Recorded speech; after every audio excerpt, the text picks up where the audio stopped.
வேதா வந்து என்ன பண்ணுறாங்க, எவ்வளவோ வந்து விக்ரம் கிட்ட வந்து சொல்லி பார்க்குறாங்க தன்னோட காதலை.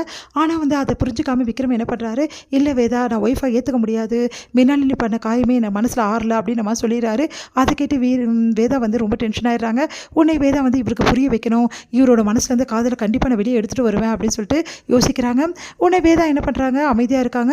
அப்போ விக்ரம் வந்து என்ன வேதா, எனக்கு தேவையானதில் எடுத்தே வைக்கல, அப்படியே உட்காந்துருக்க, நான் ஏன் விக்ரமுக்கு எடுத்து வைக்கணும், நான் உங்களுக்கு ஃப்ரெண்டு தானே, ஃப்ரெண்டு போய் ஏன் எல்லாத்தையும் செய்யணும், புரியுதா, ஃப்ரெண்டு கூட இல்லைன்னு சொல்லுவீங்க, நான் இந்த வீட்டில் வந்து தன்வியோட அம்மாவாக தானே இருக்கேன், தன்விக்கு என்னென்ன வேலையோ அதெல்லாம் நான் எடுத்து வச்சுட்டேன், எல்லாம் நான் செஞ்சுட்டேன், உங்களுக்கு நான் ஏன் விக்ரம் செய்யணும், நீங்கள் உங்கள் ஒர்க்கை நீங்கள் பார்த்துக்குங்க அப்படின்னு நம்ம சொல்லிட்டு போயிடுறாங்க. அதை கேட்டு விக்ரம் வந்து என்ன இவ இப்படி பண்ணுறா அப்படின்னு சொல்லிட்டு, ஐயோ நான் தான் இதெல்லாம் எடுத்து வைக்கிறமா, இவ்வளோ நாள் இவக்கிட்ட பழகிட்டேனே, இப்போ எடுத்து வைக்க முடியும்னு சொல்லிட்டு கஷ்டப்படுறாரு. அடுத்து வந்து வேதா கிட்ட வந்து விக்ரம் வந்து காஃபி கேட்குறாரு. அதுக்கு வேதா வந்து காஃபி எடுத்துகிட்டு வராமல் அமைதியாக இருக்காங்க. என்ன வேதா காஃபி எடுத்து வந்து தரமாட்டியா அப்படின்னோடனே, எதுக்காக நான் எடுத்து வந்து தரணும், நீங்கள் உங்கள் ஒர்க்கை நீங்கள் பண்ணிக்கிங்க, நான் யார் உங்களுக்கு அப்படின்னு நம்ம சொல்லிட்டு போகிறாங்க. அதை கேட்டு ஐயோ இவன் என்ன இப்படி படுத்துறாரு, வேதா ஒரு நிமிஷம் நிற்கிறியா, ஏன் வேதா இப்படிலாம் பண்ணுற அப்படின்னோடனே, இங்கே பாருங்கள் விக்ரம், நீங்கள் என்ன சொன்னீங்க, நான் தன்வியோட அம்மான்னு சொன்னீங்க, அப்போ தன்விக்கு தேவையான எல்லாமே நான் செஞ்சுட்டேனே பாருங்கள், அவளுக்கு ஸ்கூலுக்கு தேவையான எடுத்து வச்சிட்டேன், அவளுக்கு தேவையான ஃபுட்டும் நான் ரெடி பண்ணி வச்சிட்டேன், எல்லாம் பண்ணி வச்சிட்டேன், உங்களுக்கு தேவையானது நீங்கள் தானே பண்ணிக்கணும், ஏன்னா உங்களுக்கு நான் யாரோ தானே அப்படின்னு சொல்லிட்டு சொன்னோன்னே, என்ன பண்ணுறேன்னு திறம் விக்ரம் தவிக்கிறாரு. என்ன வேதா இப்படி பண்ணுறா அப்படின்னோடனே, அது வந்து வேதா வந்து தனியாக வந்து போயிடுறாங்க அவங்க கிளினிக்கு. விக்ரம் வந்து எங்கே வேதா அப்படின்னோன்னா, அவள் காலையே கிளம்பி போயிட்டாப்பா அப்படின்னு சொல்கிறாங்க. உடனே வந்து என்ன பண்ணுறான்னே தெரியலையே, ஏன் இங்க கூட வந்தாண்ணா அப்படின்னு சொல்லிட்டு, வேதா நீ ஏன் தனியாக வந்த சொல்லிட்டு போய் கேட்குறாரு. அதுக்கு வந்து என்னங்க, நான் பழகிக்கணும் இல்லையா, இதெல்லாம் உங்களை எதிர்பார்த்துருக்கு நல்லது இருக்கா, மூணாம் மனுஷனை எதிர்பார்க்கறது ரொம்ப தப்புங்க, என்னோட ஒர்க்கை நான் தானே பார்த்துக்கணும் அப்படின்னு சொல்கிறாங்க.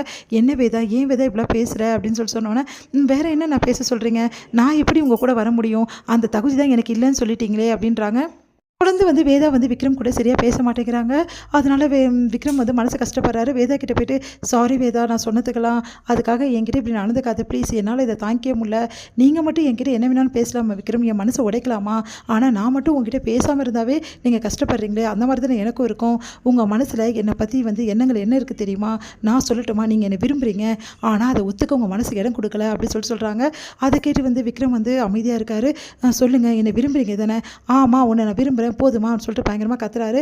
அப்புறம் ஏன் வந்து ஒய்ஃப் அவங்களால ஏற்றுக்க முடியல, என்னால் ஏற்றுக்க முடியல வேதா, சரி எனக்கு கொஞ்ச நாள் டைம் கொடுக்குறியா ப்ளீஸ், அது வரைக்கும் நான் என் மனசை மாற்ற பார்க்குறேன், அதுக்கப்புறம் வந்து நான் உங்ககிட்ட வந்து பேசுகிறேன் அப்படின்னு சொன்னோன்னே, சரி ஓகே நான் உங்களுக்கு கொஞ்ச நாள் டைம் கொடுக்குறேன், அது வரைக்கும் நீங்கள் வந்து உங்கள் மனசை மாற்றிக்க, அப்படி இல்லைன்னா ஒரே நடியாக நம்ம போய் விலகி போகிறது தான் நல்லது, நான் வந்து அதுக்காக தன்விக்கு அப்பா அம்மாவாக இருக்க மாட்டேன்னு சொல்ல, தன்விக்கு அம்மாவாக இருப்பேன், ஆனால் உங்கள் விஷயத்தில் நான் தலையிட மாட்டேன் அப்படின்னு சொல்கிறாங்க. சரி வேதா கொஞ்ச நாள் எனக்கு டைம் கொடுன்னு சொல்லிட்டு விக்ரம் டைம் வாங்குறாரு. சரி ஓகேன்னு சொல்லிட்டு வேதாவும் சொல்கிறாங்க. அடுத்து விக்ரம் என்ன பண்ணுறதுன்னு தெரியாமல் தவிச்சிட்ருக்காரு. இந்த சூழ்நிலையில் வேதா வந்து எப்படியாவது வந்து விக்ரமோட மனசு மாறிடும், கண்டிப்பாக நம்மளோட ஒய்ஃபை ஏற்றுப்பார் அப்படின்னு சொல்லிட்டு யோசிச்சுட்ருக்காங்க.